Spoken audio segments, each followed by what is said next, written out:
Teleamazonas presenta 24 horas con Milton Pérez.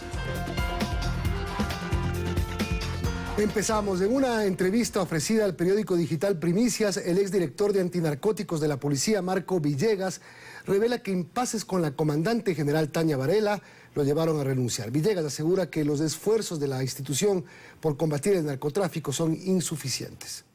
Sus mejores votos. Con el decreto ejecutivo 318 firmado por el presidente Lasso el pasado 12 de enero, la carrera de Marco Villegas como servidor activo de la Policía Nacional llegó a su fin. Así lo quiso, pues pidió la baja voluntaria el 17 de diciembre, en medio del escándalo de los llamados narcogenerales. Villegas, cuarto general en la línea de mando de la Policía Nacional, aseguró en su carta de renuncia que le tocó cumplir con designaciones no acordes con su grado y experiencia, pues fue ubicado en el área financiera siendo un oficial de línea y no de servicios. El medio digital Primicias recoge las reacciones del ahora general en servicio pasivo. Me ubicaron como director financiero, lo que significa una degradación. Me pusieron en la congeladora.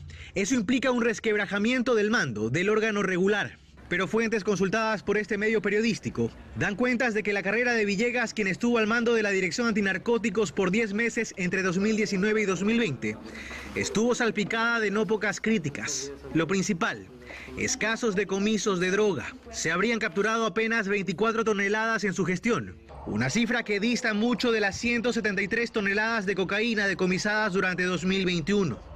Esa baja productividad habría sido plasmada en un informe que llegó al Ministerio de Gobierno y a la Embajada de los Estados Unidos. Villegas responde: esto no es una competencia para saber quién captura más droga. Lo de fondo es definir una estrategia para desarticular las organizaciones. El exdirector de antinarcóticos señala con dureza las acciones de un gobierno que insiste en que el narcotráfico es el origen de todos los males. La inseguridad tiene un origen fundamental y ese origen es el narcotráfico en todas sus formas y sus caras. ¿Dónde están las organizaciones desmanteladas actualmente? Se capturan camiones o droga encaletada y solo detienen a los choferes y cuidadores. No se investiga toda la cadena, únicamente hay presión para más capturas. El portal periodístico revela otros polémicos detalles, como un expediente abierto sobre el patrimonio de 7 dígitos del general, o su vínculo con la detención de Raúl de la Torre en Miami, quien solicitó a Villegas protección policial. A lo primero, Villegas responde que hubo un error, y a lo segundo, que lo estigmatizaron. Pero lo cierto es que todo lo relatado habría incidido en el retiro de su visa, tema que, asegura Villegas, no tendría por qué ocultar. En Guayaquil, Carlos Acoto, 24 horas. Otro tema, como inconveniente, poco clara y hasta tardía, califican algunos juristas del anuncio del presidente Lasso de llevar a consulta popular una reforma a la justicia y una nueva ley laboral. La consulta popular siempre estuvo en el discurso del gobierno como una necesidad, pero nunca se definió un plazo, ni temas concretos, ni el objetivo que se quiere conseguir. El presidente volvió a anunciar una reforma judicial vía consulta popular el pasado viernes. Y estoy llegando a la conclusión de pedir asistencia internacional al BID, a la CAF, al Banco Mundial, para volver a hacer una reforma de la justicia que sea resuelta por los ecuatorianos por vía de una consulta popular. Pero solo fue un anuncio que dejó más dudas que certezas, critica este constitucionalista. No nos ha dicho qué de la justicia y en qué sentido quiere cambiar. ¿Que se refiere solo a la función judicial? ¿O el problema respecto de fallos irregulares también incluye a la Corte Constitucional y al Tribunal Electoral?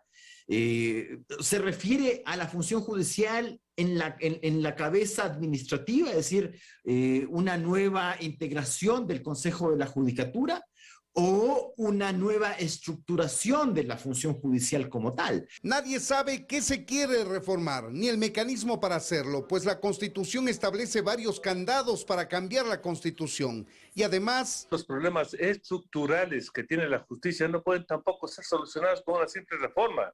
Los problemas en la justicia están en la formación de jueces y fiscales, en el mecanismo de designación, en la corrupción, dice Ollarte, y la reforma que se plantee debe buscar resolver esos problemas. Tal vez la Corte te diga, esto no se puede hacer por enmienda, sino que tiene que ser por reforma parcial, o incluso por una asamblea constituyente. Otro de los temas que el presidente anunció podría incluir en la consulta popular a realizarse paralelamente con las elecciones seccionales de 2023, es una reforma laboral. Si la Asamblea no aprueba el proyecto de ley que espera enviarlo probablemente en abril. Hacer una consulta para las reformas laborales que se implementarán en el 2023 quiere decir que no son cosas urgentes. Cuando el empleo es cosa urgente, no se puede dilatar, diferir con tanto tiempo. No podemos ver pasar 12, 13 meses para tomar la decisión. Eso hay que tomarlo ahora. Y desde el punto de vista electoral, Olea sostiene que mezclar una consulta con una elección de dignidades causará una interferencia en los electores. En Quito, Freddy Paredes, 24 horas. Los peticionarios de las amnistías fueron recibidos en la Comisión de los Derechos Colectivos de la Asamblea. Piden que se dé paso a sus solicitudes, pues son defensores de la naturaleza y perseguidos políticos. La comisión avanza en la recepción de comparecencias antes de elaborar el informe. Los 30 días que tiene la Comisión de Garantías Constitucionales para tratar las amnistías avanza.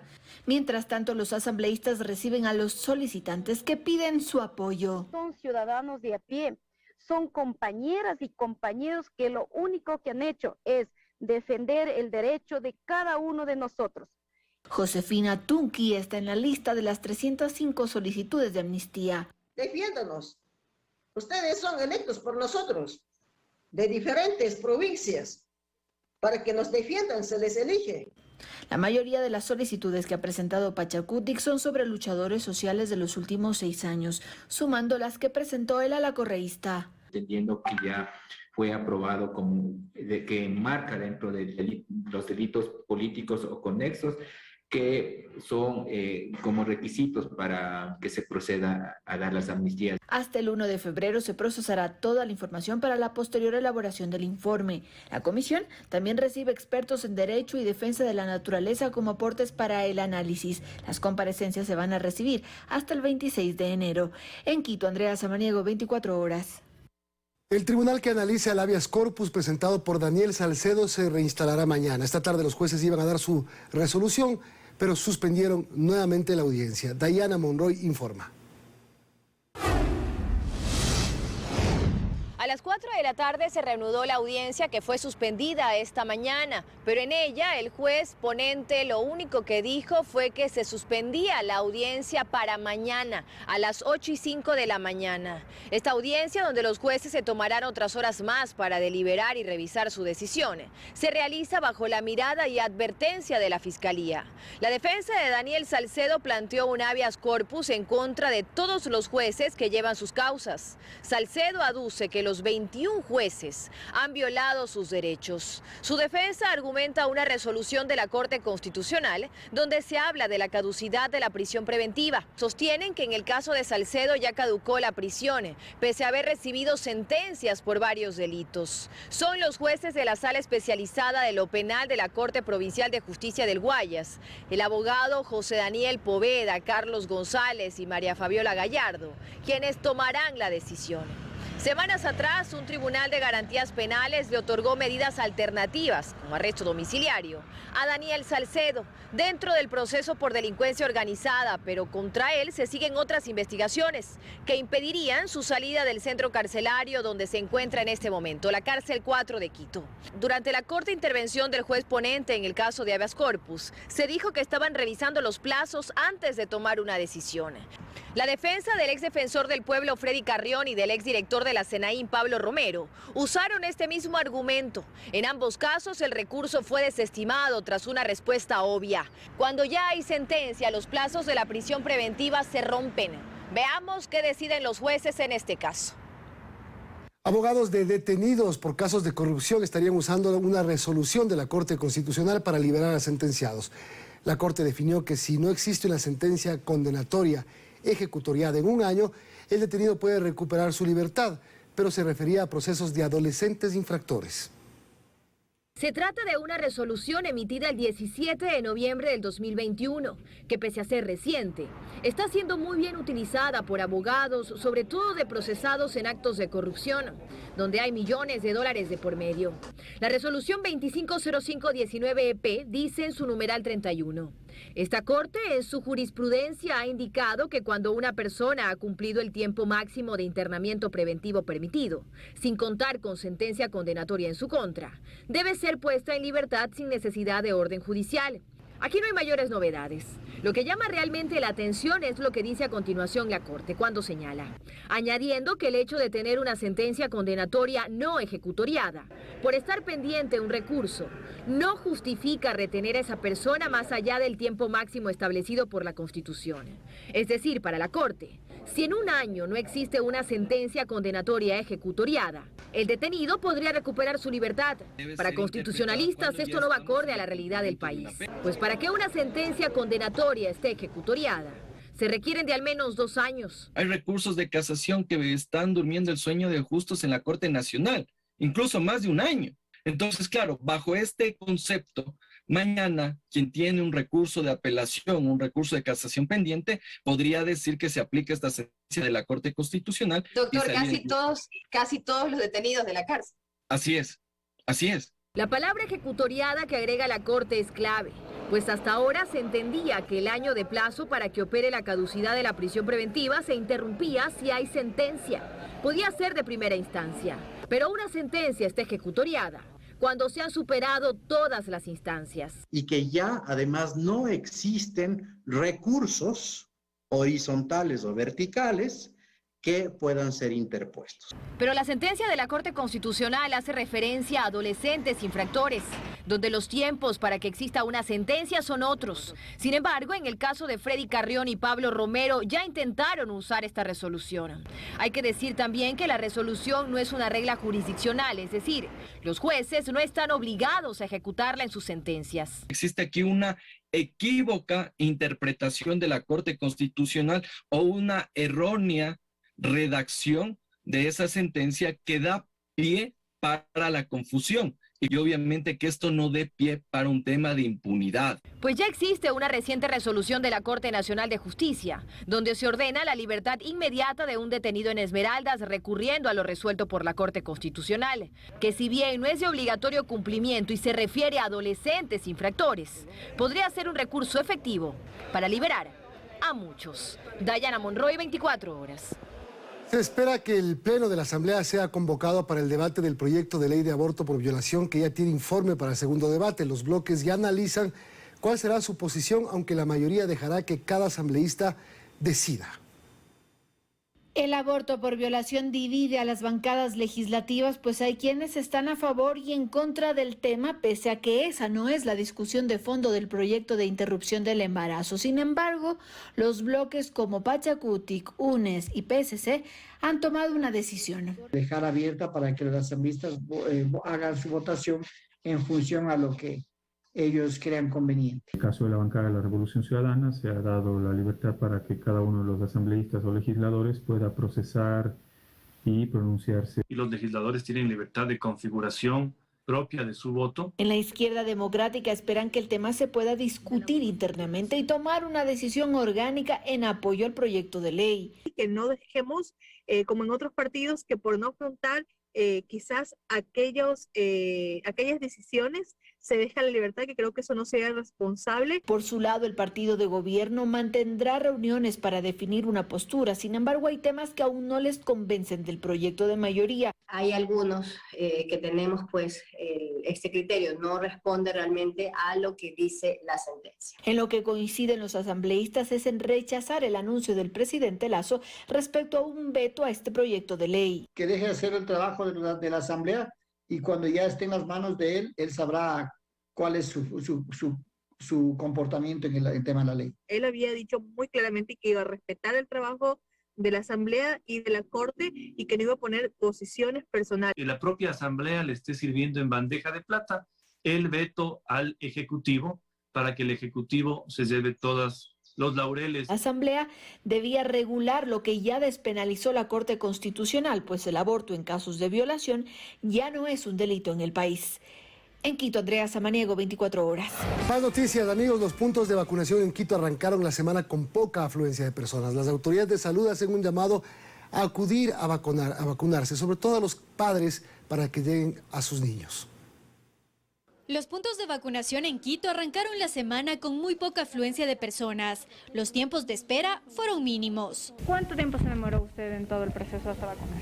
2 minutos. Esto también se debe a que durante este tiempo estamos reforzando el trabajo con las empresas privadas, empresas públicas. Ahora uno de los objetivos de las autoridades de salud es que más niños sean inmunizados, pues hay preocupación por un incremento en los contagios de este grupo etario. Según el Ministerio de Salud, durante las últimas 2 semanas, 47 pacientes menores de 12 años ingresaron a los hospitales públicos y 10 a cuidados intensivos, cifras que son similares en casas de salud del IES y también en las privadas. Pese a estas cifras, los niveles de vacunación en niños no logran elevarse. A nivel nacional, solo el 56,8% de niños entre 5 y 11 años tiene el esquema completo, es decir, solo 3% más que hace 10 días. En Pichincha, las cifras son mejores. Los niños de 5 a 11 años hemos incrementado como Pichincha el 75% ya la vacunación y en el caso de adolescentes de 12 a 17 años de 88%. Pese a ello, 7 de los 8 cantones de la provincia están en semáforo rojo y forman parte de los 193 cantones en donde las clases presenciales continuarán suspendidas. Esto es una afectación bastante grande porque no aprenden lo mismo, ¿no? Por eso les hemos traído la vacuna para que podamos regresar nuevamente a la presencialidad. Para proteger a los más pequeños, las autoridades también anunciaron la suspensión de clases en el nivel preescolar y la vacunación a partir de febrero. Esperemos los lineamientos oficiales. En tanto, otros 26 cantones están en semáforo amarillo. Allí, las clases serán esta semana semipresenciales y solo 2 están en color verde, en donde las actividades se podrán desarrollar casi con total normalidad. En Quito, Belén Merizalde, 24 horas.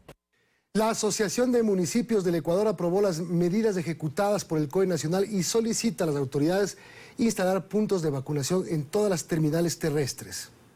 Conscientes de la situación epidemiológica que se vive en todo el territorio nacional, los alcaldes de todo el país aprobaron las nuevas medidas que ejecutó el COE Nacional con respecto al retornar a la semaforización, aplazar las clases presenciales y reducir nuevamente el aforo en los establecimientos comerciales. Lo que quiere decir es que vamos a tener que reducir las actividades en el tema de aglomeraciones, ¿sí?, al 30% máximo. Varios alcaldes expusieron su preocupación al presidente del COE Nacional con respecto a la situación epidemiológica en cada una de sus ciudades, pues sostienen que el índice de contagios ha incrementado de manera alarmante. Existe una positividad importante en las pruebas que se han venido realizando, llegando a algo más del 50%. Así también los hospitales en todo el territorio nacional empiezan nuevamente a saturarse, ya no solo por pacientes de la tercera edad, sino de grupos familiares. El comportamiento de esta variante también entre 3 y 4 semanas genera su meseta y de ahí empieza a aplanarse la curva y bajar. Esperamos nosotros que con estas medidas pues podamos conseguir aquello, pero sobre todo evitar lo que, palabras textuales, ¿no?, un colapso hospitalario. Pues según las autoridades, el país atraviesa la situación más crítica de la pandemia con respecto al índice de contagios.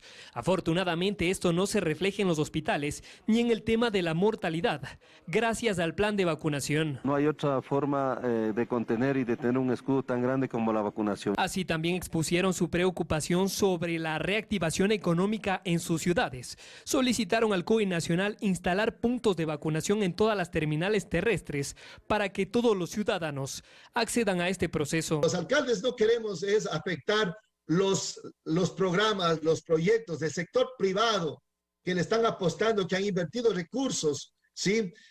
Pues hay muchas ciudades que viven, por ejemplo, del turismo. Estas medidas serán analizadas el próximo viernes por el COE Nacional y los alcaldes de todo el país. En Quito, Paul Coello, 24 horas. El COE Cantonal de Guayaquil ratifica la suspensión presencial de clases. Los establecimientos que incumplan la medida serán sancionados. Estas y otras medidas fueron tomadas por las autoridades a raíz del incremento de contagios. Las cifras en Guayaquil son alarmantes. Así lo aseguró este lunes la alcaldesa de la ciudad, Cintia Viteri. Por esta razón, en Guayaquil, a diferencia de lo que dispuso el COE Nacional, las clases presenciales se mantienen suspendidas durante un mes. Por una razón fundamental. Nuestros niños no están en su totalidad vacunados y los maestros están infectados en su gran medida. Los niños deben ser protegidos. Establecimiento educativo que incumple la medida será multado y hasta clausurado. Escuela, plantel educativo que contravenga esta disposición será sancionado desde la tasa de habilitación hasta las multas y hasta clausuras. Hace 4 días, 11 personas fallecían por COVID-19 al día. Ayer, 14 personas murieron por el virus. Las camas UCI en la ciudad están al tope. El 97% están ocupadas y las de hospitalización en un 86%. Sin embargo, ya hay clínicas y hospitales de la red pública y también de la red privada que ya están ocupados en su 100%.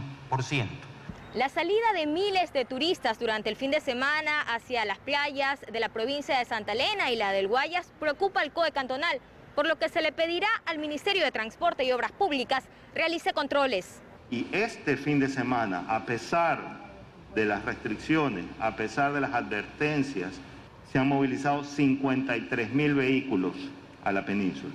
Bajo esas circunstancias es muy difícil determinar en qué momento van a bajar las cifras de contagio.